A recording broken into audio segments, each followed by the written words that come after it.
కార్తీక మాసాన్ని పురస్కరించుకొని మనం ఎటువంటి స్నానాన్ని చేసినట్లయితే మనకి ఎటువంటి ఫలితాలు కలుగుతాయో మనం ప్రతిరోజు తెలుసుకుంటున్నాం కదా. ఆ క్రమంలో ఈ రోజున లక్ష్మి స్థిరంగా ఉండటానికి గాను ఉపకరించేటువంటి స్నానాన్ని గురించి తెలుసుకుందాం. ఇది మనందరికీ కూడా అవసరమైనటువంటిదే. తెల్లవారు లేస్తే సంపాదన కోసం మనం పరుగులు పెడుతూ ఉంటాం. సంపాదించుకున్నటువంటి సంపాదనని దాచుకునడానికి, స్థిరంగా అట్టిపెట్టుకోవడానికి, దాన్ని భావితరాలకు అందించడానికి విశ్వ ప్రయత్నాలు చేస్తూ ఉంటాం. వాటన్నిటిలోకి చాలా తేలిగ్గా ఉపకరించేటువంటి పరిహారం ఇప్పుడు మనం చెప్పుకోబోయేటువంటి పరిహారం. ఇది ఆరోగ్యానికి కూడా చాలా మంచిది.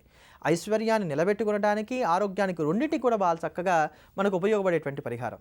దీనికి ఉపయోగపడేటువంటిది ఏంటంటే ఉసిరిక పండు. ఈ ఉసిరికాయని నీళ్ళల్లో వేసుకొని కాస్త నాననిచ్చి, ఎక్కువసేపు అక్కర్లా, ఒక్క 5 నిమిషాలు నాననిచ్చి ఆ నీటితో కనుక స్నానం చేస్తూ వచ్చినట్లయితే కనుక లక్ష్మీదేవి అనుగ్రహం కలిగి తీరుతుంది. దీన్ని దృష్టిలో ఉంచుకొనే ఐశ్వర్యం స్థిరంగా ఉండటం కోసం అని చెప్పనే కార్తీక మాసంలో ఉసిరికాయ మీద నేతి దీపాలను ఉంచి వెలిగిస్తూ ఉంటారు తులసిగోడ దగ్గర. అందుకనే ఈ ఉసిరికాయలకి లక్ష్మి యొక్క అనుగ్రహాన్ని మనకు అందించగలిగేటువంటి శక్తి అద్భుతంగా ఉంటుంది. ఉసిరికాయ ఒకదాన్ని తీసుకొని దాన్ని కొంచెం కచాపచగా చేసి కానీ లేకపోతే అలానే కానీ నీళ్ళలో వేసి ఒక 5 నిమిషాలు నాననిచ్చి ఆ నీటితో స్నానం చేస్తూ రావాలి.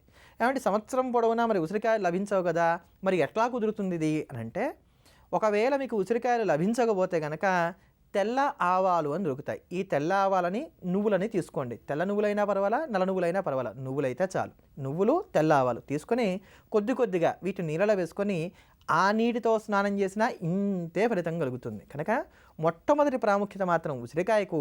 ఉసిరికాయ లభించకపోతే తెల్ల ఆవాలు, తెల్ల నువ్వులు వీటిని కాస్త నీళ్ళలో వేసుకొని ఆ నీటితో రోజు స్నానం చేస్తూ వచ్చినట్లయితే కనుక స్థిరమైనటువంటి ఐశ్వర్యాన్ని మనం అందరం కూడా పొందగలుగుతాం. చాలా తేలికైనటువంటి పరిహారం, ఎవరికి వారి ఇంట్లో చేసుకోదగినటువంటి పరిహారం. అట్లానే కార్తీక మాసంలో ఈరోజు మూడవ రోజు అయినటువంటి నేటి రోజున ముగ్గురమ్మల మూలపుటమైనటువంటి దుర్గా అమ్మవారి యొక్క పరిపూర్ణమైనటువంటి అనుగ్రహాన్ని మనం పొందడానికి గాను పార్వతీదేవి ప్రీతిగా రాళ్ల ఉప్పును దానం చేయాలి. దొడ్డుప్పు అంటాం కదా, ఆ దొడ్డుప్పు రాళ్ల ఉప్పును దాన్ని ఈరోజు మనం దానం చేయాలి.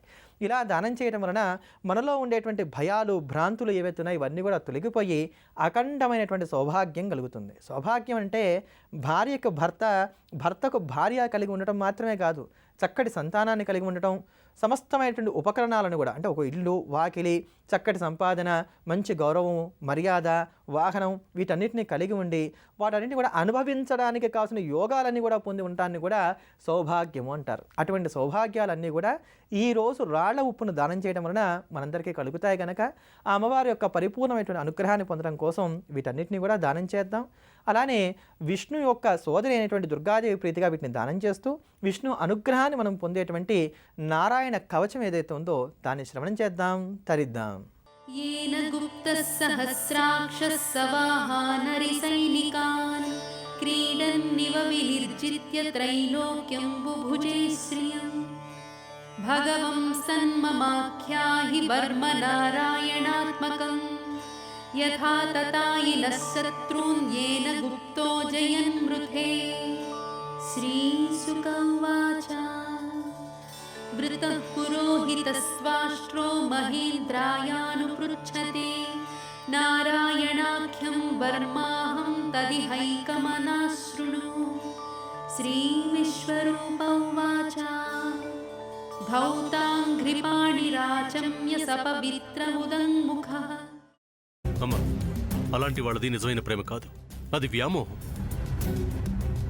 ఎగ్జాక్ట్లీ చిన్నత్త, నిజంగా ప్రేమించుకున్న వాళ్ళు అలా చేయరు. ఎంత మనసు విరిగిపోతే కన్న కూతుర్ని పట్టుకొని మా దృష్టిలో చచ్చిపోయా ఉంటుందా తల్లి? అది సరే అమ్మా, తన కూతురుతో తన మాట అనేటప్పుడు ఆమె మాటల్లో వ్యథ, కళ్ళల్లో బాధ గమనించావమ్మా? పెద్దబాబుకు బర్త్డే విషెస్ చెప్పు కూడా వెళ్ళాం కదా. ఊరికే ఎలా కాలిపోతుంది? మంట పెడితేనో పడితేనో తగలబడుతుంది.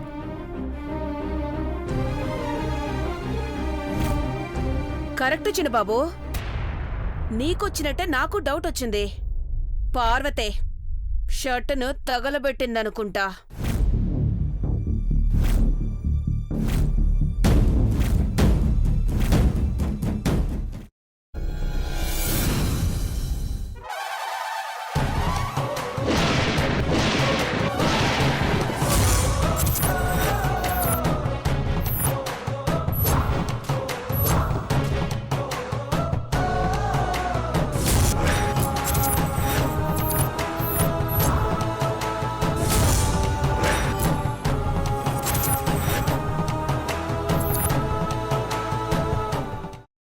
తీసుకున్న తర్వాత పొట్టు తీసేసి చాప్ చేసి పక్కన పెట్టుకోవాలి. ఒక ప్యాన్లో కొద్దిగా నూనె వేడి చేసి అందులో ఆవాలు, మినప్పప్పు, శనగపప్పు, కరివేపాకు, సన్నగా తరిగి పెట్టుకున్న ఉల్లిపాయలు వేసుకుని 1 నిమిషం పాటు వేయించుకోవాలి. ఆ తర్వాత కాల్చి కట్ చేసి పెట్టుకున్న వంకాయని కూడా అందులో వేసుకుని బాగా మిక్స్ చేసి బౌల్లోకి ట్రాన్స్ఫర్ చేసుకుని అందులో తగినంత చిక్కటి పెరుగు లేదా పల్చటి పెరుగు వేసుకుని మిక్స్ చేసి అన్నంతో కానివ్వండి, చపాతీతో కానివ్వండి సర్వ్ చేసినా చాలా బాగుంటుంది.